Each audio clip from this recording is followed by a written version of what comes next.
John Ourand is a media reporter for Sports Business Journal, and this has obviously been a very busy time for him. The business of sports is something that has become part and parcel of something everybody talks about. Everybody who does what I do talks about it. Everybody talks about it, and here's someone who lives it. And right now, it's a very complicated time for this, for the values of franchises and the amounts of money lost, and how we're going to reconfigure what sports looks like. John, welcome. How are you? Thank you very much. Never been busier, Mike, like you said. Yes, I'm sure that I'm sure that. Well, give me a big picture as you say that. What is your big picture look at the world of professional sports right now? Well, right now, nobody knows anything, which gives me a ton to write about. And everybody is pretty much throwing things at the wall to see what sticks.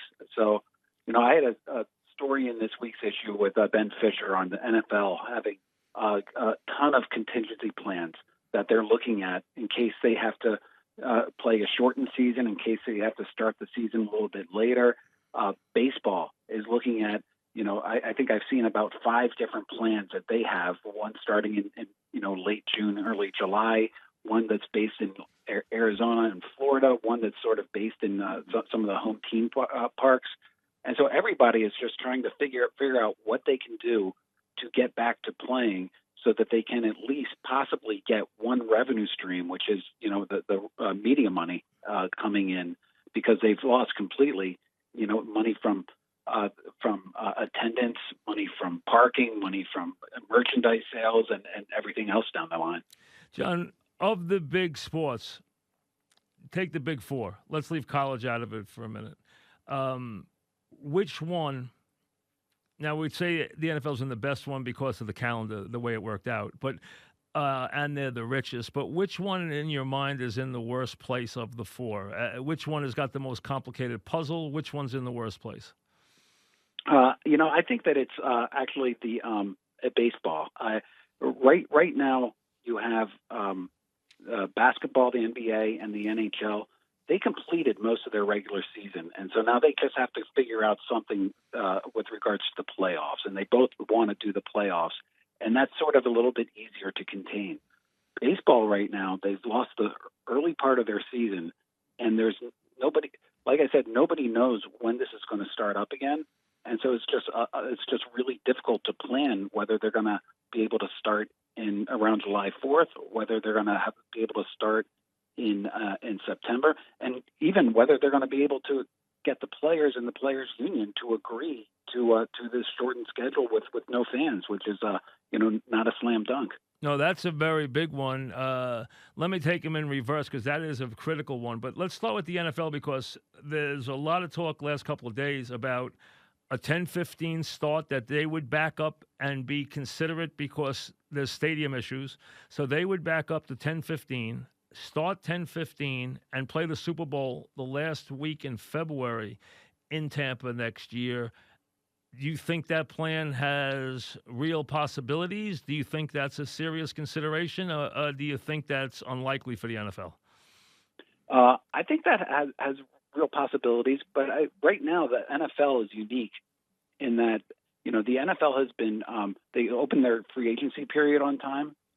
They, had the NFL draft on time. Which they pulled off very well, too. They did, yes. Very well. Yeah. They've cut major media deals during this. They sold wild card playoff games to CBS and to NBC as well.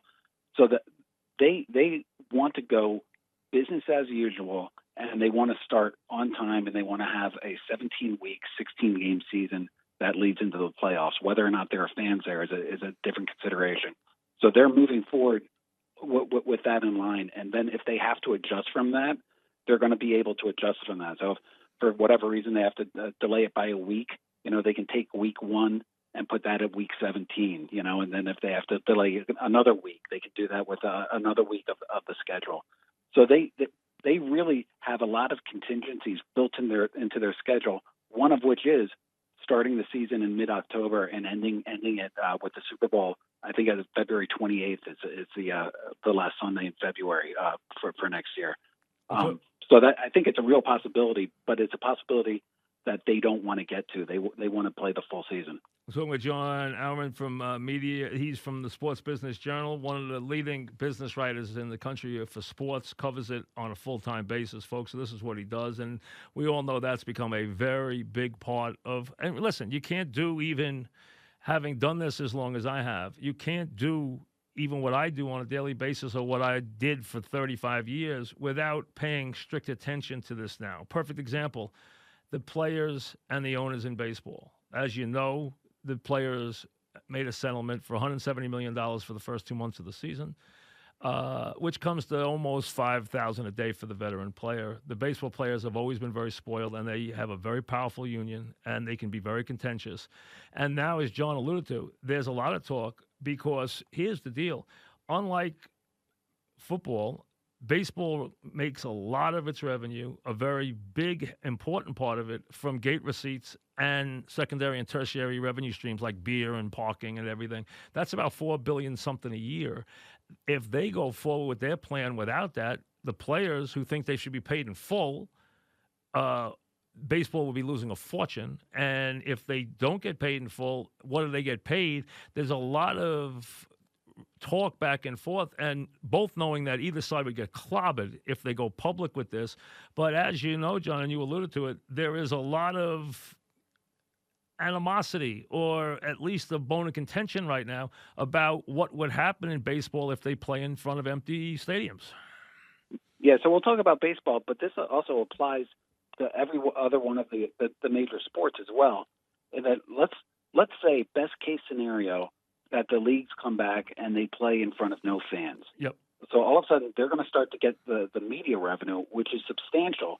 But media revenue generally is only about 40 to 60% of all the revenue that the leagues bring in.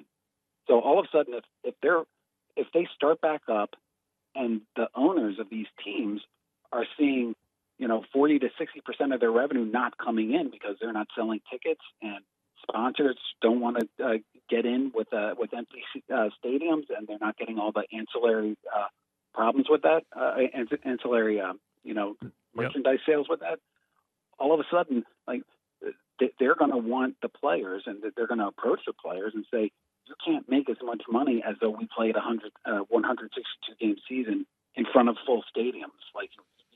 We're all in this together, right? So you have to take a step back. And the players' associations across sports, not just baseball, across sports, they're going to resist that. They're going to say, no, we have a contract, a signed contract, and we got to get it. That's an issue that has not been resolved. It hasn't made a lot of press, and not a lot of people are talking about it yet. But it's one that is going to be something we're keeping our eyes on a whole lot for the next couple of weeks. And the other sports have a much easier time with their players than baseball does. As we know, the baseball union has always been incredibly strong and always is. And from the agents right through the Players Association, right through the old days of the legal guys who were such a big part, like Gene Orza, what John's bringing up, which is a big point, is you could have baseball teams that, if they were forced to pay players in full without those revenue streams, could lose hundreds of thousands of dollars every month they were open, and could wind up with massive losses. For the year, they'd be better off not playing, right, John? In most cases, they'd be, with maybe the exception of a few teams, they'd be better off not playing. Yeah, that's what I was getting to. And it's especially the teams that are highly leveraged, that have a lot of debt. I mean, the teams that have a lot of cash in hand, they're going to be fine. But it's a couple of those other teams that, they would be better off if they can't cut a deal. They would say that they would be better off just saying, we'll take the year off. Let's get to a thing about right now. Now, in anything right now, if you were going to sell your house right now, you would be told, hey, wait a year to sell it. I mean, this is not when you want to, especially if it's a high-end house. Same thing with franchises. The Mets have come up a lot in this vein. How much in your mind, considering without question there's going to be a revenue hit, there's going to probably be a revenue hit in sports for a couple of years, maybe a significant one, can you, in any real terms, since you do this all the time, can you extract what you feel the valuation of a franchise like the Mets has gone down in the last couple of months? That's tough for me to say. The valuation of a franchise is based on whether or not you have multiple bidders coming off it, of course. But I'm the media writer for Sports Business Journal, and I went into I started calling about 3 weeks ago the NFL and the different networks because of the NFL's rights deal was coming up, and that's worth billions of dollars a year. And I assumed, as you would, that because we're in the middle of this pandemic and Viacom, CBS, and Disney, you're seeing their stocks get crushed. I assumed that money was coming backwards. And the exact opposite was happening. These networks are viewing sports as more powerful than ever. I mean, if CBS doesn't end up with the NFL rights package, they're gonna their business is going to be hurt, and so the NFL knows this as well. So amazingly, that part of the business is actually gaining steam. Same with sponsors. They're seeing everybody's sequestered in place and sheltered in place. They're seeing all of these people stream their entertainment programming. You can't stream sports. You have to watch it live, and so that's where sponsors are going. So they're placing added value on sports. So in a weird way, doing without sports has actually increased the value of all the businesses around sports, which I think would have to help the valuations of these teams. I think it probably does long term, and I thought, and I think most people feel the NFL probably feels it can double its money on its next go round, or as close to it, and especially if you count the new ones that they'll get from the streaming ones or from Amazon or whatever. But short term, if you're going to have $60 or $75 million losses in a year, or maybe looking at losses for the next year or two that you weren't expecting if you have to operate, and you're a franchise that is leveraged a little bit, you would think, like I know a lot of places, and I thought it was rash. Some people were talking about, the valuation of the Mets going down, $600 or $700 million, which I thought was extreme. I thought it was very extreme. I mean, do you think there is a number, or do you think they could get close to the same number if they put it back, or if they get back into the business of negotiating again for the franchise?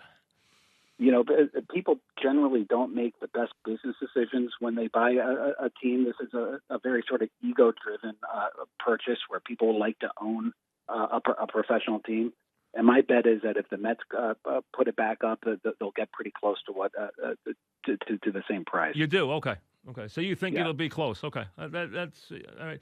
What about if they play this year? Do you think that teams that are on a little bit of a shoestring, that have to deal with some issues and play it fairly close to the margin, and the ones that could be hurt this year, do you think it's going to be a big issue with the major league teams?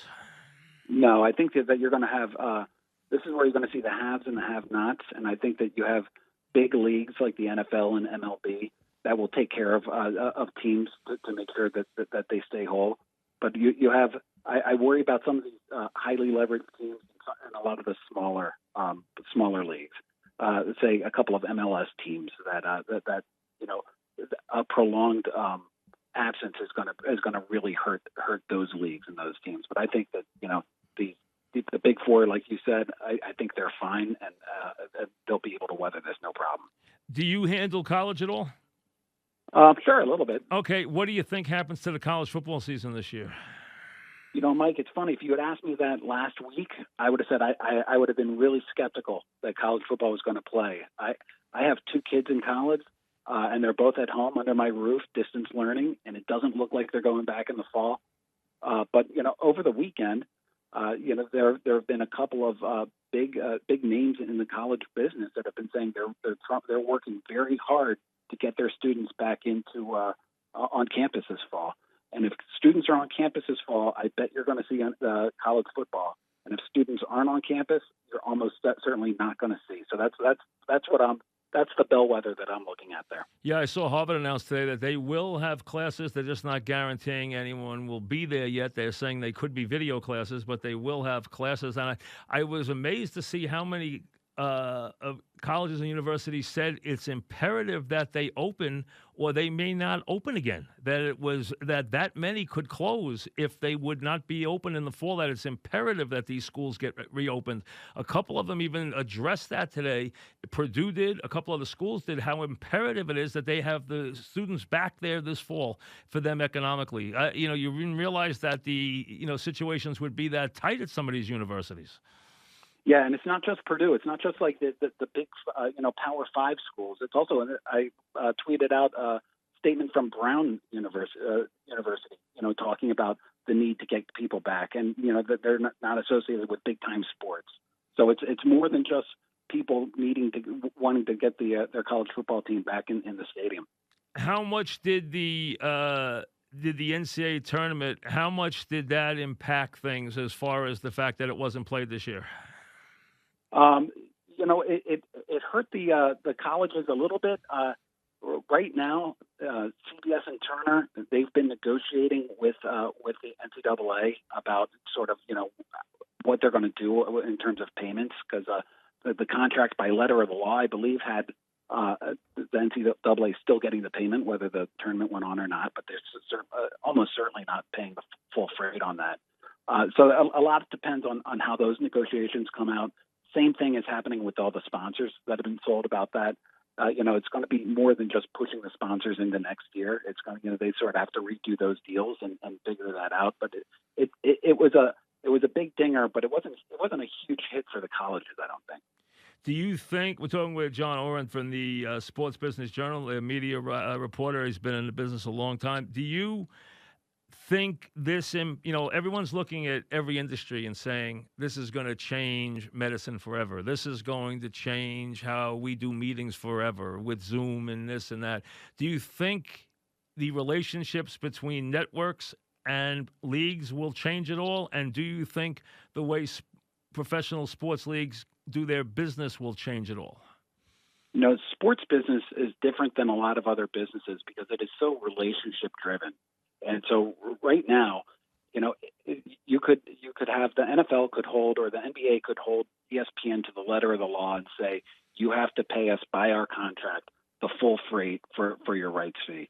The NBA knows that it's in bed with ESPN through 2024, and they have people like Adam Silver who's been there that knows that they've been in bed with ESPN for the past 2 decades. Yep. And so they're not going to hold people to the letter of the law like that. They're going to sort of work out whatever compromises they can to make each side feel good about themselves. So I think moving forward, it's going to remain a relationship business. And I think that what's happening right now, so long as sports gets back at some point and the sides don't start to fray, right now, these relationships are really just getting stronger and stronger as everybody's trying to work their way through this pandemic. And, we were just watching, John, as these DraftKings and FanDuels and the like and many other ones were all starting to pour a big amount of money into into the advertising at stations, at sports talk stations. They became huge advertisers and everywhere. DraftKings just went public, as I know but the fans might not know. It just went public 3 days ago. The stock actually held up pretty well. It's about $18 a share right now. And in this market, it's held up pretty well. Those companies that were making such a big inroad, and with gambling becoming such a big force, do you think it slows at all because of this? Does it change at all? Is there a shakeout in the early part of that business because of when it happened, or do you think they'll come back the same way and become as big a force as they look like they were becoming? Oh, it's going to take a while. It's not going to be a V coming right back. I mean, I was doing stories going into this. The NCAA tournament sold out its advertising. CBS and Turner sold out their advertising. I think it was a full 2 months beforehand. The Super Bowl, that's played in February. I think Fox sold that out in November, months ahead of time at record high rates in both cases. NBA All-Star games sold out. So now what we're having, again, if you go for a best case scenario, you're going to have a lot of sports starting, say September, October. Now you're going to have the Masters potentially going against college football, potentially going against the NFL, potentially going against an NBA playoff game or an NHL playoff game. And if I'm an advertiser, It's just like we were talking about, multiple bidders. If I'm an advertiser and the Masters cost too much, I'm going to go to the NFL, or I'm going to go. You're going to see prices drop. You're going to see the advertising market really take a hit for a little while.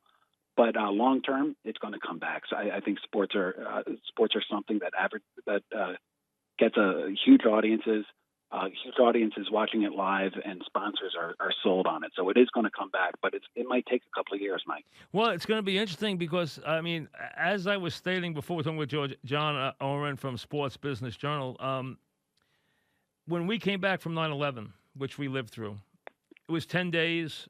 We came back. We had the Piazza home run night and then the World Series. Sports was a very big factor in leading us back.